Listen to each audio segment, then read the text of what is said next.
নির্দেশগুলোকে ভালো করে হোমওয়ার্ক করে দেখতেন যে ন্যাশনাল এডুকেশন এটা তো ব্যক্তিগতভাবে মন্ত্রীর শুধু দায় না, এটা তো দপ্তরের দায়, সব মিলে ব্যবস্থা করতে হয়। এখানে যদি আপনার কাছে চিঠি আসে করে রাখতে হবে এরকম তো হতে পারে না। না না, আমলাতন্ত্রের দিকে চলে যাচ্ছে কিন্তু পঞ্চায়েত থেকে কাজ করছে সরকারের, এটা যৌথ দায়িত্ব।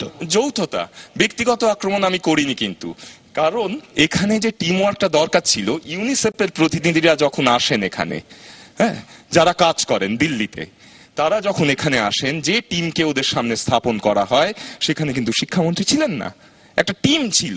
তাদের দেখে ইউনিসেফ আমাকে জানাচ্ছে যে আমরা হতাশ হয়েছি কারণ এরা বেসিক ফিল্ড ওয়ার্কটা করেননি, হোমওয়ার্কটা করেননি।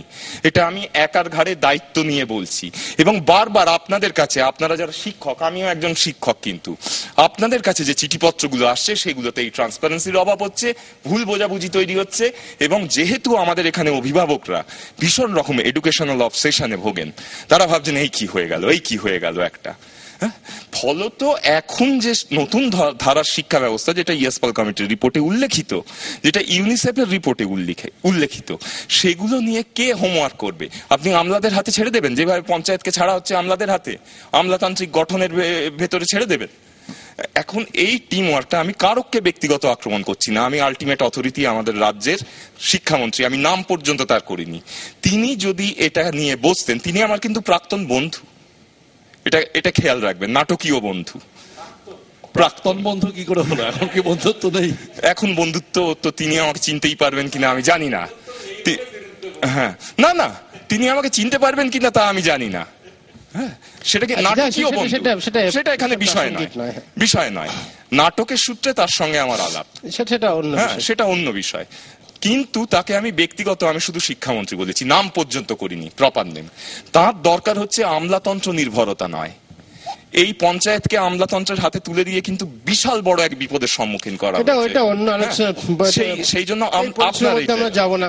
আপনি যেটা বললেন তার মধ্যে একটা কথা আমার খুব ভালো লাগলো, মানে যে শিক্ষার বোঝা আর কি।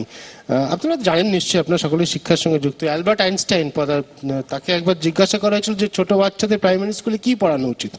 তিনি বলছেন তিনটে জিনিস পড়ালেই যথেষ্ট, ল্যাঙ্গুয়েজ, অ্যারিথমেটিক আর মিউজিক। তিনি বলছেন এই তিনটে জিনিস বাচ্চাদের পড়ালেই যথেষ্ট। আমাদের বাচ্চাদের কেন 18টা সাবজেক্ট আর 56টা বই নিয়ে, 56টা বইয়ের বোঝা? এটা আর কে নারায়ণ রাজ্যসভায় প্রশ্ন তুলেছিলেন। আর কে নারায়ণ মানে মালগুড়ি ডেজের লেখক। হ্যাঁ, আপনি এখন বোধহয় আপনার, আমি জাস্ট আপনাদের জ্ঞাতার্থে বলি, নতুন ভাবে রিস্ট্রাকচার হচ্ছে, তাতে এগুলো কিন্তু অনেক বোঝা কমিয়ে দেওয়া হয়েছে, এবং পুরো কোর্স কারিকুলামটাকে নতুন করে রিস্ট্রাকচার করা হচ্ছে, যাতে করে ওই ধরনের চাপ না। আমি জানি, পুরোটাই জানি। আশা করা যায় বোঝাটা অন্তত কমবে। আমরা যে আলোচনাটা ছিলাম আর কি, এটা বন্ধ করা।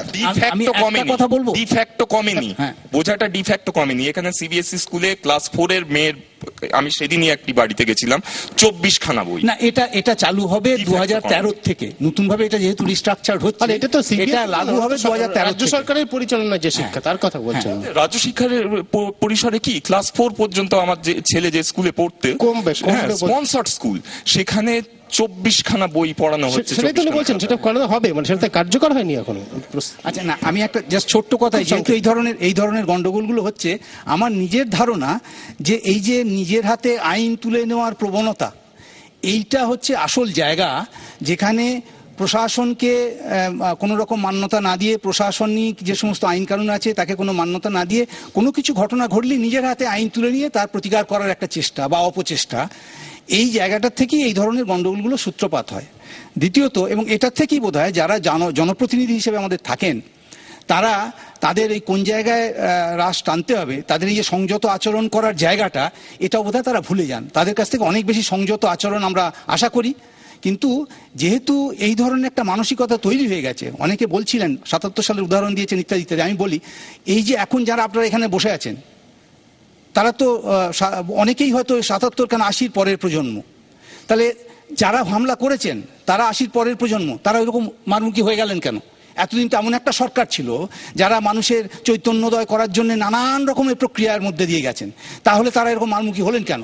তাহলে কোনো একটা জায়গায় ভুল থেকে গেছে, সেই ভুলটাকে আইডেন্টিফাই করা দরকার, যার জন্য মানুষ নিজের হাতে আইন তুলে নিতে বাধ্য হচ্ছে। এবং এই প্রক্রিয়াটা কিন্তু আজকের নয়, এটা আপনি যদি গত 20-30 বছরের দেখেন, এটা কিন্তু ক্রমাগতভাবে চলেছে বিভিন্ন ক্ষেত্রে, শিক্ষার ক্ষেত্রে, শিক্ষার বাইরে সব জায়গায়। নিশ্চয়ই নিশ্চয়ই আপনি সত্যকিঙ্কর বাবু যেটা বলছেন সেটা অবশ্যই বন্ধ হওয়া উচিত। নিশ্চয়ই মানে আইন নিজের হাতে তুলে না হবে না, এটা তো নিশ্চয়ই সভ্য সমাজের প্রাথমিক শর্ত। আমাদের আলোচনা আরো নানা দিক থেকে আমরা আলোচনা চালিয়ে যেতে পারতাম, কিন্তু আমাদের সময় সংক্ষেপের জন্য আমাদের অনুষ্ঠান এখানে শেষ করতে হচ্ছে। আপনারা আজকে এখানেই শেষ করছি। এরপরে দেখুন দিনের সবথেকে গুরুত্বপূর্ণ খবর নিয়ে আমাদের অনুষ্ঠান পেজ ওয়ান, সঙ্গে থাকুন 24 ঘন্টা।